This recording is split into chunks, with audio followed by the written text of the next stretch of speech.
Abraham was a friend of God, commended for faith, yet Abraham lived a very difficult life. Kuminsan po ay sobrang sinisimplify ang pagpapakilala sa atin ng ating mga patriarchs sa Genesis, kaya nagiging cardboard characters, nagiging two-dimensional characters, length and width lang, walang depth, walang lalim ang pagkatao at pagkakilala, kaya marapat i-review ang pagkikilala natin sa mga taong ito na malaking influensya sa ating pananalig. Ang ating pagre-review ngayon, pinamagatang Abraham, a very difficult fatherhood. Salamat, O Diyos, sapagkat kami patuloy na nabubuhay, binibigyan mo kami ng dahilan upang mabuhay at binibigyan mo kami ng mga kailangan namin para patuloy na mabuhay. Nawa, Panginoon, yung quality of life namin patuloy na tumaas, gumanda, lalong-lalo ang quality ng aming spirituality. Patawarin niyo po kami sa aming mga kasalanan, hugasan niyo kami sa aming mga karumihan, ilayo niyo po sa amin, Panginoon, ang aming mga kasamaan, ang aming mga kamangmangan at kadiliman ng isip, at palitan niyo ito ng kaliwanagan. Palitan niyo, Panginoon, ang kabanalan. Punuin niyo po kami ng inyong pagpapala. Hipuin niyo po ang aming mga puso, pasiglahin niyo po ang aming mga damdamin, palakasin ang aming mga katawan, patalasin ang aming isip, payapain niyo ang aming puso, at nang sa ganon, patuloy kami, Panginoon, na sumamba sa inyo nang walang kaagaw ng pansin ang inyong pangalan, ang inyong katuruan. We surrender to you our thoughts. We bring every thought captive to the name of your Son, Jesus, and we ask you, Father, be the speaker. Protect us from lies. Give us discernment. Teach us. And may you also protect us and our loved ones from assaults of evil men and evil spirits. Sa iyo kami sumisilong, sa iyo kami sumasandal, Panginoon. Turuan niyo po kami at pagpalain sa ngalan ng iyong anak na si Jesus. Amen. Abraham had a very difficult fatherhood. In fact, Abraham had a very difficult life. When we think Abraham, we associate him with greatness and faith. And indeed, Abraham was a great man and a man of great faith. Kaya makikita po natin na napakainam na matuto mula sa kanyang karanasan. When God called Abraham, Abraham did not hesitate to leave his people. Nananahimik siya sa kanyang bayan, siya tinawag ng Diyos isang araw at sinabi, iwan mo ang iyong bayan, iwan mo ang iyong lahi, iwan mo ang iyong kultura, iwan mo ang lahat-lahat ng kilala mo at alam sa buhay, at papunta ka sa isang lugar na di pa tinukoy ng Diyos. He was to move to a still unknown destination. Genesis 12:4-5. So Abram left, as the Lord had told him, and Lot went with him. Abram was 75 years old when he set out for Haran. He took his wife Sarai, his nephew Lot, all the possessions that they had accumulated and the people they had acquired in Haran, and they set out for the land of Canaan, and they arrived there. 75 taon na po si Abraham nung tawagin ng Diyos na iwan ang buhay na nakilala niya at nakagisnan upang magpanibagong buhay sa isang lugar na hindi niya alam kung saan. He was a great believer, but by many standards of the world, he was not a very great relative. Iniwan niya ang lahat-lahat ng kanyang kamag-anak, ang lahat-lahat ng kilala niya sa pagsunod sa tawag na ito. Great faith, pero masasabi ng marami ng mga kamag-anak niya, wala siyang kwentang kamag-anak. When faced with the life-threatening danger of being killed for being the husband of a beautiful woman, he presented her as his sister. He denied his relationship with Sarai. Dahil po sila'y nangingibang bayan, mga estranghero, they were under the mercy of whoever was powerful in the place where they went. So ano po ang nangyari? Sapagkat nangangamba siya na magustuhan ng Pharaoh ang kanyang asawang maganda, ipapatay tuloy siya para makuha ang kanyang asawa. Dahil sila'y kumanlong sa Egypt, dahil yung lugar na pinapuntahan sa kanila ng Diyos, may taggutom, may kasalatan, may famine. Ikaw ba naman ang sumunod na sa Diyos, ang sinuong mo pa, famine. Yun ang nangyari sa kanya, talagang grabing test. Genesis 12:12-13, when the Egyptians see you, they will say, this is his wife. Then they will kill me, but let you live. Say you are my sister, so that I will be treated well for your sake, and my life will be spared because of you. So, he not only denied his relationship with Sarah, he gave his wife up to Pharaoh. Kung kayong asawa, kababae yung tao, sabi ng asawa ninyo, ang ganda-ganda mo, baka patayin ako para makuha ka. Sabihin mo na lang, kapatid kita ha, ibibigay na lang kita. At gano'n nga ang nangyari. Genesis 12:18 to 19, nung dinalaw ng salot ang bahay ni Pharaoh dahil hindi nagustuhan ng Diyos ang nangyari. So Pharaoh summoned Abram. "What have you done to me?" he said. "Why didn't you tell me that she was your wife? Why did you say she's my sister? So that I took her to be my wife. Now then, here is your wife. Take her and go." Inabot pa ng salot yung bahay ni Pharaoh dahil asawa ng may asawa, kinuha niya. Sabi, "Ano ka ba? Ba't hindi mo sinabing asawa mo? Pinakuha ko tuloy. Iuwi mo na. Sa'yo na." Dahil inabot ng kutakot-takot na dilubyo ang sambahayan ni Pharaoh. At hindi lang kay Pharaoh ipinamigay itong asawang to, ibinigay din kay Abimelech, king of Gerar. Dahil minsan na naman, kailangan na naman nila maglakbay, meron na naman silang pupuntahan, Genesis 20 verse 2. "And there Abraham said of his wife Sarah, 'She is my sister.' Then Abimelech, king of Gerar, sent for Sarah and took her." Dalawang beses nang naipapamigay si babae. No? Payag ba kayo nun, mga ginang? O titingnan nyo muna, guwapo ba yung Pharaoh? Guwapo ba yung king na pagbibigyan sa akin? So he was a man of great faith, but by all counts, you will agree that he was not a very great husband. He was not a very great believer also, because he devised his own plans to protect his wife and himself while in the act of obeying God. So, napaka-dynamic, no? Napaka-ambivalent. Hindi lang isang punto siya, maraming punto, nakakalito kumisan ang kanyang mga pinagagagawa. And when faced with the serious concerns of extinction, sapagkat matanda na siya at ang kanyang asawa ay wala pang anak, bagamat pinangakuan ng Diyos, bibigyan sila ng maraming mga supling at mga kaapu-apuhan, Abraham decided to go along with Sarai's device and sired a son by her maid. Genesis 16:1-2, "Now Sarai, Abraham's wife, had borne him no children, but she had an Egyptian maidservant named Hagar. So she went to Abram, 'The Lord has kept me from having children. Go, sleep with my maidservant. Perhaps I can build a family through her.'" Kung meron po kayong mga ilusyon tungkol sa mga concept ng moralidad ng ating mga kanununuan, the patriarchs and the matriarchs, mag-isip-isip kayo, no? Iba ang mga pananaw nila nun. Sabi, "Yaman din lamang at hindi ako magkaanak, o eting maid ko, anakan mo na." Good sport na wife, ha? Pero mamaya magiging bad sport din dahil maiinis siya nung nagbuntis tong maid na to. So pumayag naman yung Abraham, sinipingan itong maid, kaya nagkaroon ng Ismael. Not a very great believer. Because God promised him, pero hindi naman sinabi ng Diyos na through the maid. Ang pinangakuan nga si Sarah sabi niya, magkakaanak yung babaeng yan. No? Pero gumawa siya ng sariling paraan. This is Abraham, the father of faith. We always glorify. Tapos nag-away-away na tong Hagar at yung Sarai kasi nung nagkaanak na yung maid, yumabang, no nainis na ngayon tong original amo. So when domestic problems arose to feverish levels, he bent, meaning Abraham bent, to his wife's desire to get rid of Hagar and Ishmael. Genesis 21:10-11 and 14. "And she said to Abraham," Sarai said to Abraham, "Get rid of that slave woman and her son. For that slave woman's son will never share in the inheritance with my son Isaac."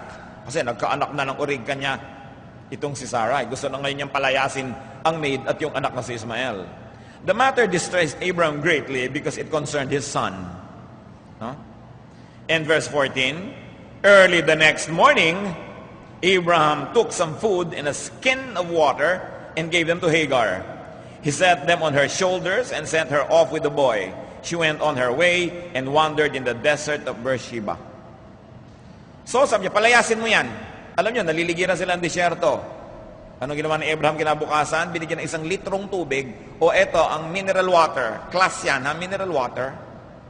Alis na kayong magina. Despite the certain death that the poor mother and son faced, Abraham sent them off to the desert. Kaya ang nangyari, Genesis 21:15-16, when the water in the skin was gone, she put the boy under one of the bushes. Then she went off and sat down nearby, about a bow shot away, for she thought, "I cannot watch the boy die." And as she sat there nearby, she began to sob. Feel the drama. Wala ng tubig na mainom ang mag-inang ito sa konti nilang baon. So inilagay na lang ng ina itong batang, obviously ay wala na sa sarili, mahina na ang katawan sa gutom at uhaw. Inilagay sa lilim ng isang napakaliit na halaman doon na puro tinik. At lumayo siya, sabi niya, hindi ko kayang pagbasdaan. Hindi ko pwedeng bantayan na unti-unti siya mamatay. Pero nadibdib yun Abraham. Not a very great father. Not a very great husband to Hagar, considering na inanakan niya ang babaeng ito. And when asked by God, Abraham willingly agreed to sacrifice his son Isaac. Na-sacrifice ang Ismael through the desert. Ngayon, yung Isaac naman ang masasacrifice. Genesis 22:2-3. Sobra natin gino-glorify itong episode na to. Dapat itong reviewin kung ano ba talaga ang mensahe ng episode na ito. Then God said, "Take your son, your only son Isaac, whom you love, and go to the region of Moriah. Sacrifice him there as a burnt offering on one of the mountains I will tell you about." Early the next morning, Abraham got up and saddled his donkey. He took with him 2 of his servants and his son Isaac. When he had got enough wood for the burnt offering, he set out for the place God had told him about. Sobra na pong nagasgas ang mga verses na ito na hindi na natin nararamdaman ng hapdi.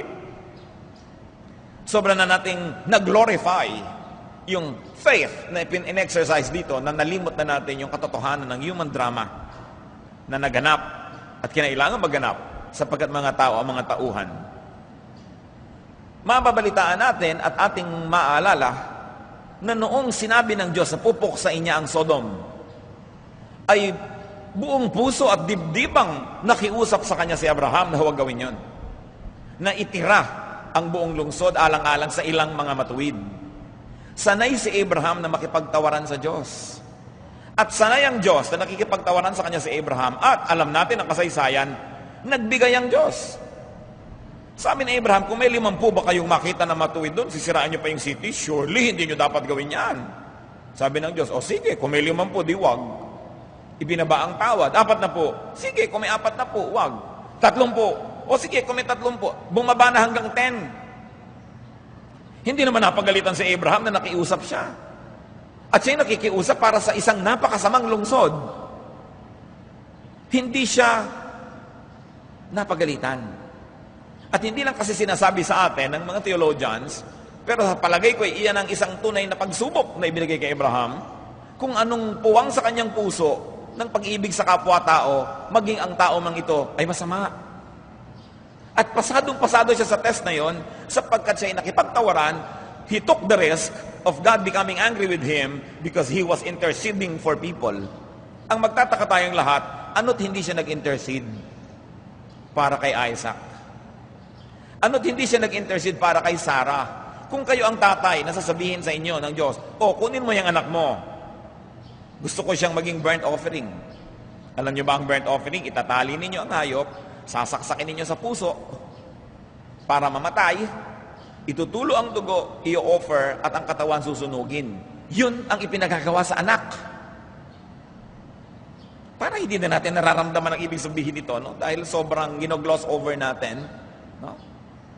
Anong iisipin ng ina? Kung kayo yung tatay, anong iisipin ng ina nito? Sa pagtatanggol nga dito, pinalaya si Ismael, pinalaya si Hagar. Tapos malalaman na lang niya, isa-sacrifice ko to. Ano na lamang ang isipin ng bata? May edad na eh. Teenager na, anong gagawin nito? Anong isipin niya? Anong mararamdaman niya? Anong magiging bunga nito sa kanya? Pero pumayag. Of course, the church glorifies this kind of faith and makes it a model for everybody to sacrifice everything in the name of religion. Kaya tuwang-tuwa ang church dito sa example lang kwentong ito no? Pero yun nga kaya ang tunay na pagsubok. Di kaya ang tunay na pagsubok ay makiusap din siya sa Diyos? Total, nakagawian na niya. So kahit na ating pinupuri na napaka-great faith, many people will agree that he was not a very great father. That he was not a very great husband. And we will all agree, parang laging nasa gitna ng nag-uumpog ang bato sa Abraham. Abraham's fatherhood was a very difficult one. Because he was not allowed by heaven to live it personally without interference or without any foreign element coming into the picture all the time. Anak mo ba naman hingin sa'yo? Kaugalian po ng mga panahon na yan na mag-alay ng bata. Pero ngayon lang, at ito lang ang record sa Bible, na si Yahweh ay humingi ng ganitong pag-aalay. Yung mga pinaniniwalaan ng mga iba't ibang tribo sa kanilang paligid na Diyos ay humihingi ng ganong alay at karaniwan na ginagawa yon, hindi yun kakaiba. Pero ito ay kaisa-isa at bukod tanging insidente na si Yahweh ay humingi ng human sacrifice, ng offering. Now, what did Abraham's decisions teach us? What can Abraham's decisions teach us? Ano nga ba talaga ang lesson dyan? He's called great. He's called a friend of God. And one of the things we can learn, at ayoko na mong bigyan ng period yung usapin kung tama ba ang ginawa niya na in-offer niya. No? Hindi yan ang usapan natin ngayon, ibang usapan yan. Pero greatness, at least in the biblical sense, and at least in this story, does not always mean a spotless record. Greatness does not always mean an upright behavior. No? Abraham's decisions were not always the most upright. Pinamimigay ang asawa 2 beses. No? Abraham's decisions were not always the most commendable. And yet, he's called a friend of God. Sa Acts 13:22, in reference to David, after removing Saul, he made David their king. He testified concerning him, I have found David, son of Jesse, a man after my own heart. Sabi ng Diyos, he will do everything I want him to do. Nakita niyo ang tawag kay David ng Diyos, a man after my own heart. And yet, alam niyo naman ang record ni David. Ipinapatay ang isa sa mga pinakamatatapat niyang mga kawal para maagaw din niya yung asawa. Marami siyang mga ginawang hindi tama. Pero ang overall reading sa kanya, ang impression sa kanya ng scripture, a man after God's own heart. So ano po ang hindi natin matatakasang conclusion dito? That in spite of these patriarchs' terrible decisions and terrible records, in general and on the average, they were considered great. They were considered faithful people. Anong application niya sa ating buhay? Huwag tayong masyadong maging malupit sa ating sarili. At huwag tayong masyadong maging malupit sa kapwa natin na kahit ang dami-dami niyang ginagawang mabuti, may isa lang ginawang masama, ang sama-sama na ng tingin mo. Hindi mo na pinatawad. Nilimot mo na ang lahat ng kabutihan at ang tinandaan mo na lang ay yung hindi maganda. Kasi ang mga patriarchs man na pinakakapuri-puri sa Bible, may mga ginawang hindi kapuri-puri. Pero hindi yon ang tinandaan. Hindi yon ang pinatatandaan sa atin ng Diyos, kundi yung high moments, yung achievements ng kanilang spirituality. But you know, every high mountain peak ay may katapat na deep valley. May nakita na ba kayong mountain peak na wala nang katapusan? Hindi ba't laging may katapat yan na libis? Langit man ay laging may katapat na pusali. So kung ganun ang naging pagtingin sa kanila ng Bible writers, dapat nating i-review ang pagtingin natin sa ating kapwa at sa ating sarili. Marami kasi mga tao, oras na naging Christian, wala nang ginawa kundi mag-guilt trip. Nakagawa ng mali, merong hindi na tupad na gustong gawin, merong isang hindi na abot na standard, puro guilt na lang. Hindi na nagiging gift sa kanilang spirituality nila kasi nagiging isang napakabigat na pasanin. Samantala ang sabi ng Panginoon, come to me all of you who are tired and heavy laden, I'll give you rest. Even rest from guilt.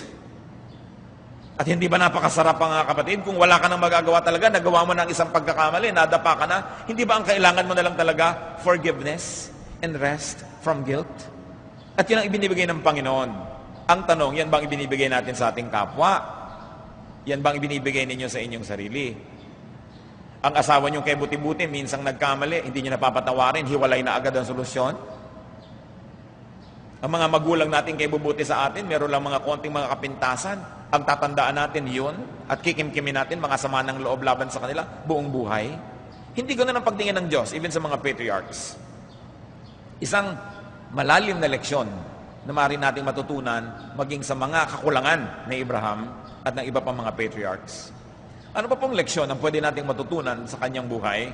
That faith is not always theological treatise. It is not always mental understanding of doctrine. Ibang-iba, mga kapatid, ang pakahulugan natin ngayon sa faith sa pakahulugan ng mga original practitioners ng Old Testament. Sa atin ngayon, faith is theology eh. Kaya articles of faith, no? Statement of faith ng mga church, no? Ang statement of faith namin, dapat ang baptism ay lubog. Yung iba, dapat ito iwisik. Dapat ito ibuhos. Kaya awayan ang awayan. Statement of faith namin, dapat wala ng tongues. Yung iba naman, dapat may tongues. Pag wala ka pang tongues, hindi ka pa talaga saved. Statement of faith namin, ang salvation ay nawawala. Hindi, ang statement of faith namin, ito'y hindi nawawala. Hindi po yan ang ibig sabihin ng faith sa mga original practitioners. Hindi pagtatalo ng utak, hindi paglalagay sa Diyos sa isang bote o isang kahon at pagtatangkang unawain siya ng lubos dahil imposibleng maunawaan ng lubos ang Diyos. Sa kalakihan at kadakilaan niya, hindi siya kayang ilagay sa limitadong utak ng tao.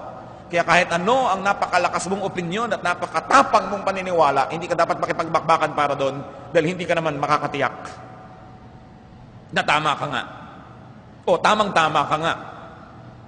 Kuminsan, kaya lang naman yun ang theological stand mo kasi lumaki ka sa church na yun ang theological stand.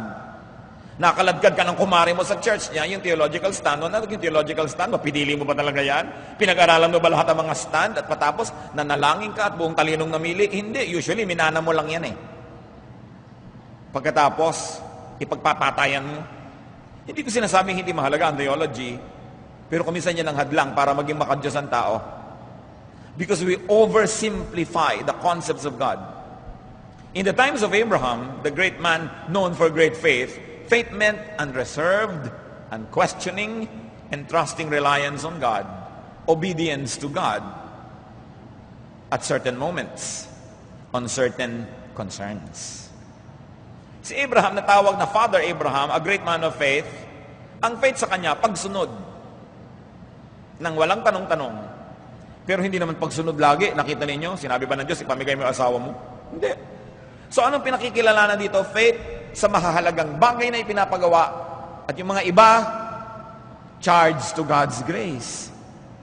Yun ang pananalig nun. Kaya gumulo ang paniniwala, lalong-lalo ng mga Kristiyano, dami-daming sekta, ang dami-daming nagbabangay-bangayan. Kasi dahil sa concept of faith, that faith is something academic, something mental, something intellectual, something and some tools by which you try to understand the divine. At most, humans can only attempt. But how can a finite mind totally comprehend an infinite God? It doesn't mean that we should not try. But it only means we should not be dogmatic and final. We must be tentative with our doctrinal stand. Because we must always be willing and ready to be corrected.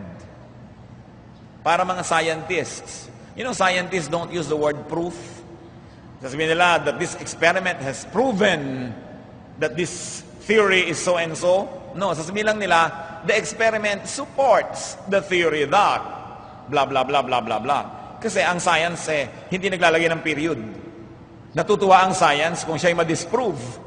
Kung may ma-discover na kabaliktaran ang pinaniniwalaan dati, change all the rules. Kasi hindi siya nagmamalaki na alam na niya ang lahat. Hindi katulad ng mga theologians. May 3 unit lamang ng theology, theologian na. No? At pagkatapos ubod na ng yabang at minaliit na ang lahat ng taong kakaiba ang pananalig. Hindi ganon ang faith ni Abraham. What else can we learn about Abraham and from his experience? That even great men have flaws in their character.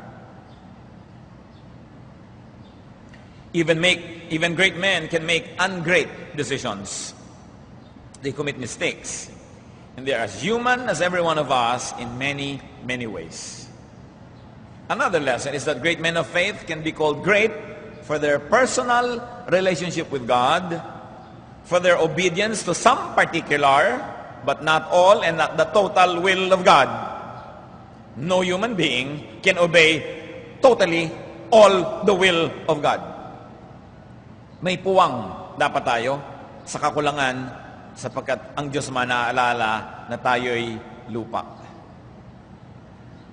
Kaya mahirap kuminsan yung mapadikit ka sa masyadong mga relihiyosong tao. Sobrang judgmental, sobrang kitid ng utak, yung paniniwala na lang niya ang tama, lahat na mali, at sobrang mapanghamak ng kapwa na sa tingin niya ay hindi nakaabot sa taas ng kanyang kabanalan. Note here that greatness did not mean that. It was greatness in some particular concerns that God gave a lot of importance to. But it did not mean 24/7 greatness. You cannot be great 24 hours a day, 7 days a week. It's an impossible task. Another lesson we can learn from Abraham is that great men of faith are not always excellent family men. Tingnan niyo naman ang ginawa ni Abraham sa kanyang buong angkan, iniwan. Tingnan niyo ang ginawa kay Hagar. Tingnan niyo ang ginawa kay Sarah. No? Tingnan niyo ang ginawa sa kanyang mga anak na lalaking si Ismael at si Jacob. At si Isaac rather. Si David. Hindi naman napakahusay magpalaki ng anak. Even si Jacob, sa sobrang favoritism niya, nagkagulo-gulo ang kanyang buong pamilya. Pagkatapos ngayon, ine-expect nyo pagka choir leader, pag song leader, pagka pastor, perfect ang family. May mga pastor pa, naglilingkod, biglang yung asawa nila, nag-commit ng adultery. Yung pastor ang tatanggalin sa pulpito. Bakit? Katawan ko ba inihampas ko sa adultery? Diba? Pagka ang mga anak ay nag-adik-adik at ang mga anak ay nagkaganyan-ganyan, yung pastor ay papatanggalin sa office. Dapat perfect ang family. Wala nun. Walang perfect family. Every family has a skeleton in the closet. Bawat lahi ay may kabulukan. Bawat pamilya ay may baho. No? Kaya huwag na tayong magpanggap para lumuwag ang buhay at ang ating hininga at ating dibdib. Huwag naman natin ipaghalanda ka na ipagmalaki ang ating mga kakulangan. Pero hindi rin dapat sobrang takpan, sapagkat sugat man at tinatakpan, lalong nabubulok. Para gumaling ang mga sugat, ang unang ginagawa ng mga nurses, tatanggalin yung takip, babakbakin yung langib kahit mahabdi, kakalkalin yung mga nana sa loob para linisin at pagalingin. Pero dapat, kasi sa sobrang kaistriktuhan ng mga relihiyoso, nagpipilitan ng napakaraming magpanggap, magbalat kayo, sapagkat kung ano ang totoo sa kanila ay hindi katanggap-tanggap. Ganun kaya ang dapat na community ng mga anak ng Diyos. Kung sila Abraham na ganito ang mga kapintasan, sila David ay natatawag na friend of God, a man after God's own heart. Let's not be too harsh to ourselves. Hindi naman ibig sabihin na huwag na tayong magpakabanal, huwag na tayong magtangka, at huwag na tayong magpakabuti. Pero ang ibig sabihin lang, matapos na nagawa natin ang abot ng ating makakaya sa tulong ng Diyos, tanggapin natin yung buong bunga. Perhaps God expected and wanted Abraham to plead for Isaac, to plead for Sarah, to engage him as he did for Sodom.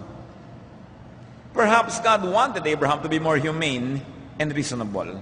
And this could be the greater test. Kung sabi natin, test na hiningi si Isaac, pero hindi ba greater test kung ano kaya ang gagawin ng Abraham kung hingin ko ang Isaac? Para ng mga boyfriend, no? Tinetest ang girlfriend, gustong ipasuko ang bataan, no? At kung isinuko naman dali-dali, sa totoo, nadi-disappoint din ang boyfriend. Lalo kung maganda ang hangarin para sa babaeng ito, siyang unang nabibigo, nakadali-dali namang isinuko ang bataan. Ibinabaha agad ang bandila, no? Hindi ka rin natutuwa na ibinigay yung gusto mo. Ganun kaya ang nangyari sa isip ng Diyos? Hindi kasi sinabi eh. And in biblical studies, brothers and sisters, you read the text. But very importantly, a diligent student will read between the lines. You know why you read between the lines? Because the Bible was written in an Oriental language by an Oriental people to an Oriental audience. Mga taga-silangan na nagsulat, mga taga-silangan ng original na nagbasa, at kultura ng silangan ang pinagmulan ng mga sulatin na ito. In other words, hindi tayo ganun kaprangka. Pag ang mga taga-silangan ay nagsasalita, pinakikinggan mo ang sinasabi, pero nakikiramdam ka sa hindi sinabi. Sapagkat kung minsan nasa hindi sinabi ang tunay na mensahe, kailangan ka makiramdam. At kailangan ng pakikiramdam, and a very westernized approach to Bible study, meaning a very frank and a very intellectual approach, sometimes is not the best approach. Because the Bible was written from an Oriental point of view, in Oriental culture. Of course, the Bible records God's pleasure over Abraham's unreserved obedience. But could God have been more pleased otherwise? If Abraham pleaded like he did for Sodom, could that be the higher test if Abraham would plead? Hindi natin kayang masolve yan sapagkat hindi nakasulat ang solusyon. Binubuksan ko lamang yung mga pinto at bintana ng isip natin para makita natin na maraming posibilidad ng pagtingin sa kasaysayang ito. Kung i-apply natin ito sa ating buhay, iwan na natin sa Abraham at huwag nating husgahan kung tama o mali ang ginawa niya. May tama doon dahil napuri siya ng Diyos. Pero yung kaya ang pinaka-kaibig-ibig sa maraming antas ng mga tama, no? O yun ang pinakabababa sa tama. Halimbawa, pasado ka 75 pero pwede ka maging 90. Huwag natin sabing pasado sa test Mataas kaya ang grade? O napataas pa kaya? Pero sa atin, ang atin na lang pong isipin, mga kapatid, unquestioning faith can lead to fanaticism. Hindi ko tinatawag ngayon sa Abraham na siya yung fanatic. Pero tayo, pag nagpapaka-Abraham, lalo't akala mo tinatawag ka ng Diyos, yung manang pala, hindi. Akala mo lang, guni-guni mo lang. No? You could be a fanatic. Acts 15:1-2. Some men came down from Judea to Antioch and were teaching the brothers, unless you are circumcised according to the custom taught by Moses, you cannot be saved. This brought Paul and Barnabas into sharp dispute and debate with them. So, umuuso na ang Christianity, nagtuturo na itong sila Paul and Barnabas ng salvation by faith, and salvation not only to the Israelites but also to the Gentiles. And here comes these very conservative Jews na sabi, no. Pag hindi kayo nagpatuli, hindi kayo maliligtas. Kasi ang konsepto nila, kailangan, itinuro ni Moses, you must be circumcised. And now they are equating salvation with circumcision. And these are very conservative people. Beware of very conservative religious people. Yan ang pag-iingatang lalo. No? Kasi talagang ang utak niya na nakakulong na. Sabi, pag hindi kayo na-circumcise, hindi kayo maliligtas. Dapat kalahati ng populasyon ng mundo nagsabi, paano kami mga babae? Wala man lang nagtanong, ano? Lalaki lang ba masisave? At anong kinalaman yan? So you see, unquestioning faith on Moses, on the law, on traditions, can make people very unreasonable. At pwede nilang mabaligtad ang mensahe ni Jesus. Dahil sa kanilang paggigiit ng kanilang mga tradisyon, mga kaugalian, mga statements of faith. Fanaticism can alienate from reason. Pagka ang tao masyadong panatiko, nawawalan na ng katwiran. John 16:2, they will put you out of the synagogue. In fact, a time is coming when anyone who kills you, meaning the believers of Jesus, will think he is offering a service to God. Sabi, papatayin kayo.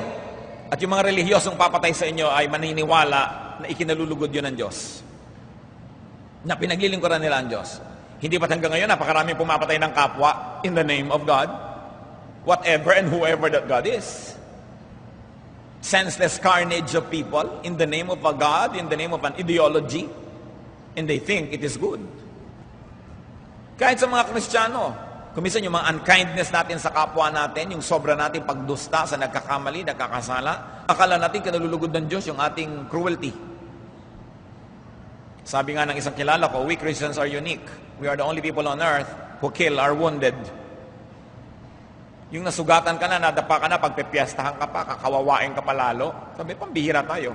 Palagi ko, hindi yan ang kagustuhan ni Kristo. Pero yan ang nagiging bunga ng fanaticism.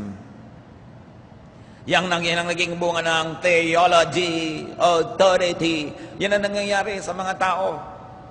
Nagiging matigas ang puso. Nawawala ng pag-ibig sa kapwa, lalo sa nagkakamali.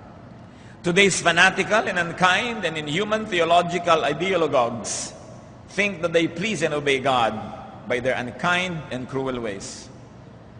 So, fanaticism can lead to a lack of humanity and humanness. Luke 9:52-55, and he, meaning Jesus, sent messengers on ahead who went into a Samaritan village to get things ready for him. But the people there did not welcome him because he was heading for Jerusalem. When the disciples, James and John, saw this, they asked, Lord, do you want us to call fire down from heaven to destroy them?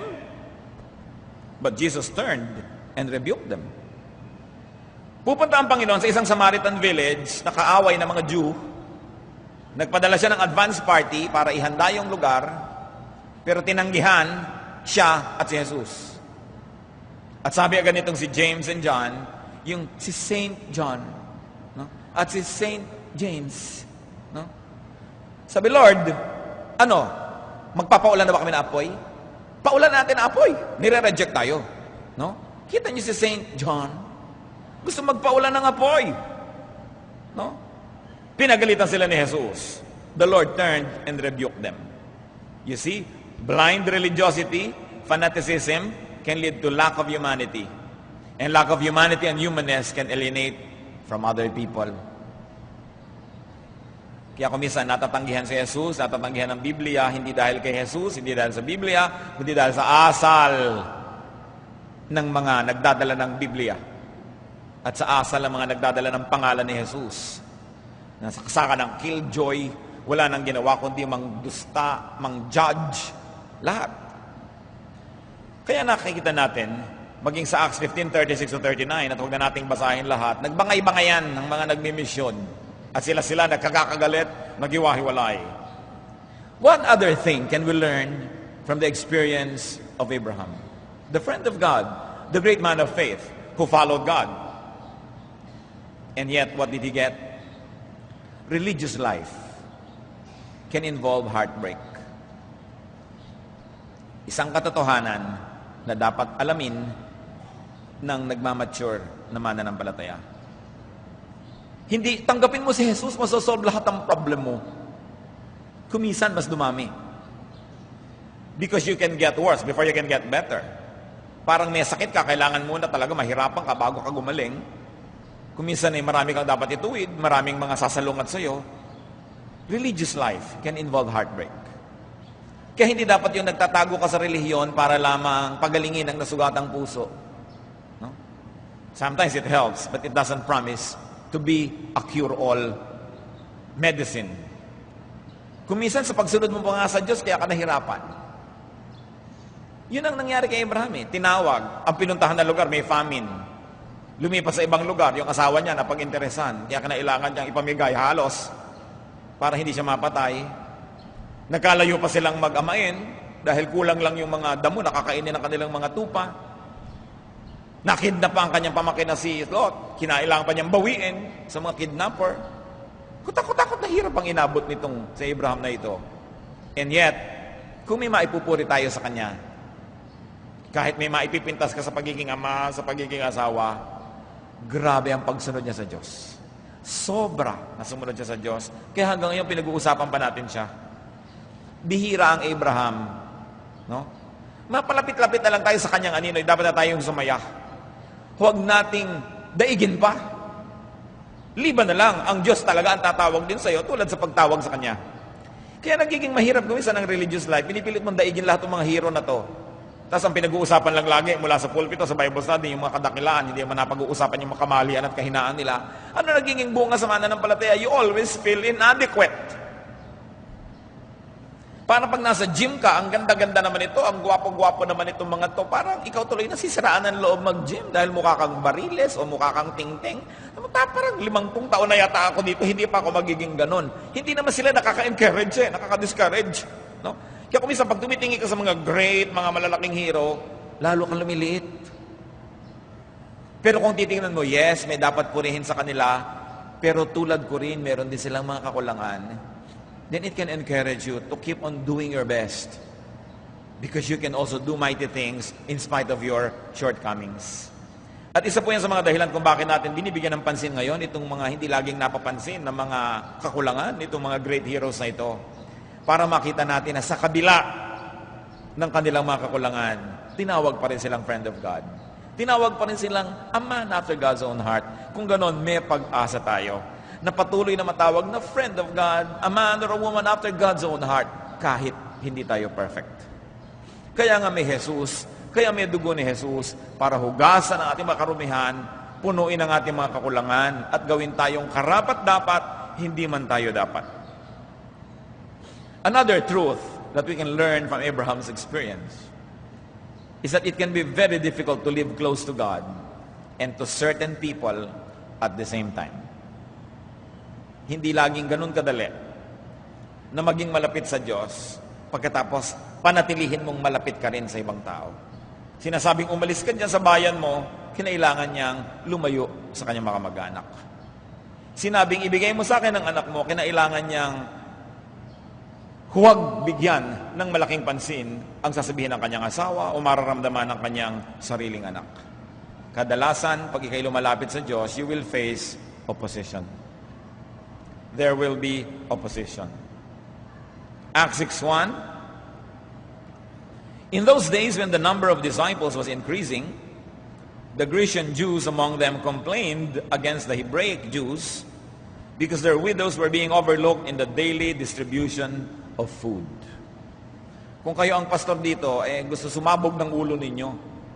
Gumagawa na nga ng mabuti yung church, pinapakain ng mga byuda, nagkaroon pa ng awayan yung tropa ng mga Griegong byuda at ng mga Hudyong byuda dahil sabi na, mas maraming nakukuha yung kabila, mas nauna silang pinapakain, bakit sila yung masarap ang napupunta? Kami, hindi. Awayan pa. So what do we learn from religiosity? That spirituality can also bring us into internal squabbling. Sometimes the good that you do can have very complicated and even bad side effects. Sa church, ganyan. Gumawa ka ng mabuti, may nagbabangayan. Pakainin mo yung choir, magagalit yung mga Sunday school teacher, ba't sila lang kumakain, kami hindi. No?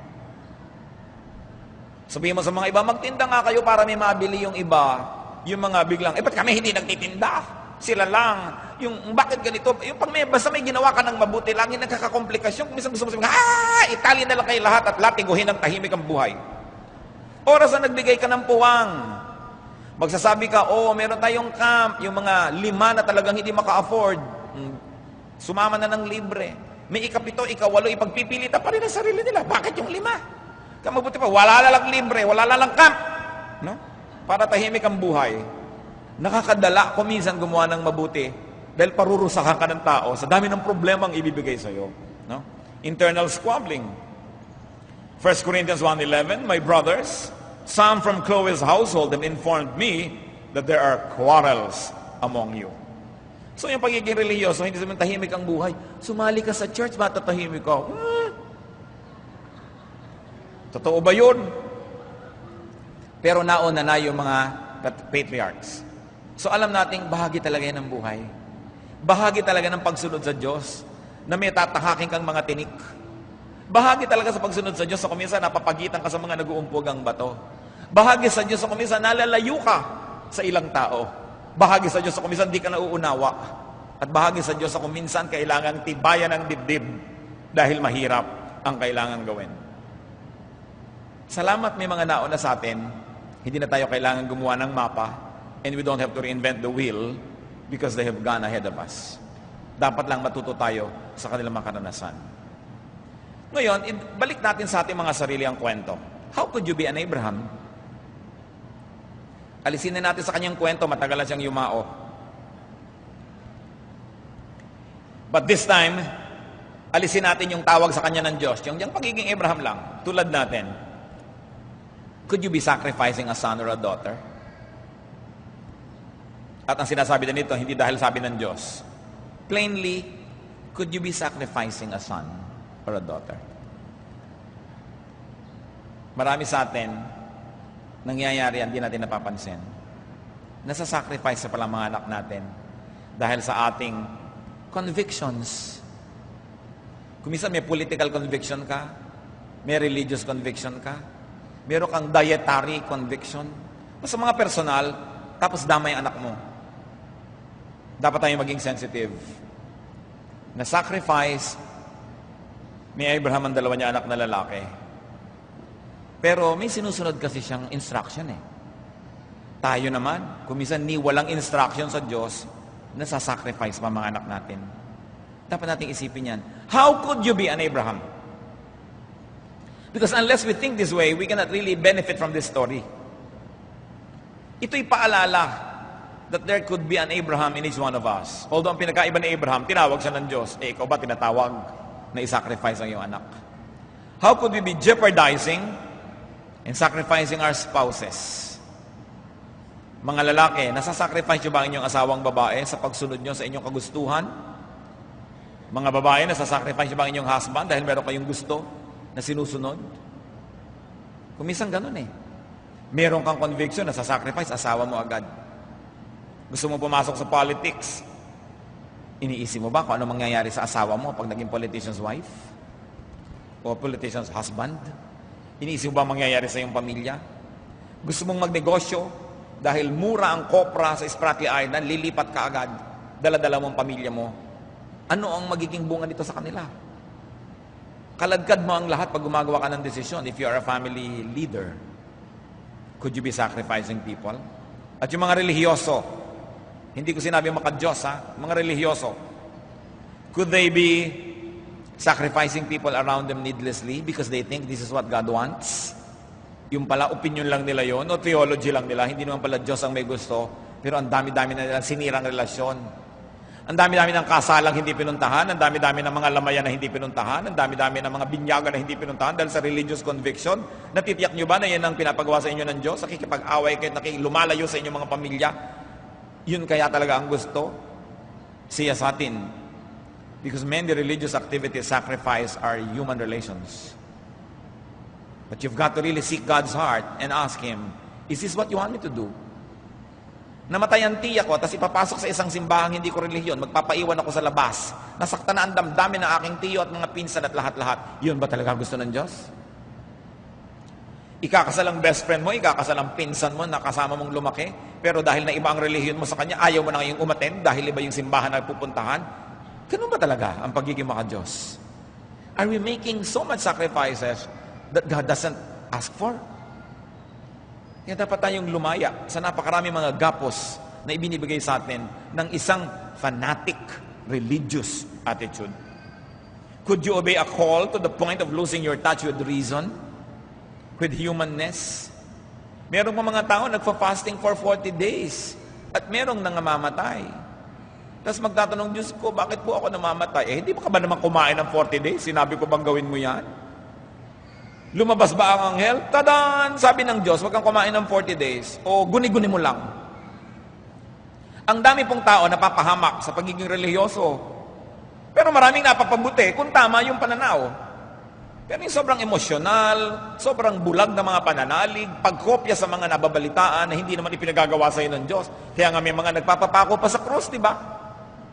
Bagamat ilang minuto lang yun, binubunot din ang pako. No? May nagpapasan ng krus, pinapapasan ka ba ni Jesus? Ang sabi niya, I'll give you rest. Take my yoke upon you. My yoke is easy, my burden is light. Maraming mga ginagawa ang mga taong pagsasakripisyo, akala nila gusto ng Diyos, hindi naman. No? Kaya dapat reviewin ang ating mga religious attitudes and practices. What needless sacrifices and sorrows do you inflict on yourself and others because of a perceived calling, because of a perceived theology? At dito sobra ang mga ultra-conservative, sobra din ang mga ultra-modern, dahil labis. Anything that is extremist cannot be good. Sabi ni Solomon, a man who seeks God will avoid extremes. Iniiwasan mo maging extremist ka. Why? Because God is reasonable. So reason with God when you feel that you are being led to needless sacrifices. Kung meron kang conviction, itest mo muna. Hindi magagalit ng Diyos sa tinetest mo ang conviction. Hindi niya ikakasama ng loob na gusto mo makatiyak na siya nga ba ang may gusto o baka iba, baka si Satanas, baka guni-guni mo. Sabi niya sa Isaiah 1:18, come now, let us reason together, says the Lord. So do you unreasonably, do not become unreasonable because of your brand of religiosity. If you have a Sarah, if you have an Ishmael, a Hagar, an Isaac, take care of them. That's the godly thing to do. Unless you're Abraham na sinabing isacrifice mo, pero hindi sinasabihan, don't. Proverbs 13:22, a good man leaves an inheritance for his children's children. Nakita niyo binibigay na pananagutan sa mga magulang? Dapat daw nag-iiwan ka ng mamanahin hanggang sa iyong kaapu-apuhan. Timothy 5:8, if anyone does not provide for his relatives, and especially for his immediate family, he has denied the faith and is worse than an unbeliever. At ang bilin sa mga ama, ganoon din siyempre sa mga ina, sa Ephesians 6:4, Fathers, do not exasperate your children. Instead, bring them up in the training and instruction of the Lord. Sayang nga lang at hindi nakasya sa oras natin ang message mamaya. Tungkol naman kay Isaac, a very difficult sonship. Kung mahirap maging ama na ipinapa-offer sa iyo ngayong anak, lalo naman magiging mahirap na ikaw yung maging anak na iyo-offer. At dapat nating maunawa si Isaac mula sa isang sariwang pananaw, a fresh approach, because he could have been an unwilling victim of this religious enterprise. No? At pag tinignan nyo ang buhay niya, napakainang pag-aralan sapagkat ngayon marami mga Isaac. Yung ang tingin nila, na-damage sila ng childhood. Ang tingin nila, hindi sila namahal ng ganap. Aming Diyos, salamat po sapagkat maaari kaming sumuri ng iyong kalooban sapagkat nakasulat, pwedeng pag-aralan, pwedeng balik-balikan. Turuan mo kaming basahin ang Biblia, Panginoon, ng may bukas na isip, ng may kaliwanagan, at may kahandaan na maituwid maging aming mga dating mga akala. Change us from glory to glory to glory and build upon the foundation that we have known and we have gathered over the years, so we can continue to fine-tune our understanding of you and therefore fine-tune our faith. Turuan mo kami, Lord, na umasenso ang pagkakilala sa inyo, ang pagkaunawa, sa hindi maubos-ubos na katuruan na nasa iyong mga salita. Ipakita mo sa amin kung nagiging mala Abraham kami without the calling sa aming mga anak, sa aming mga asawa.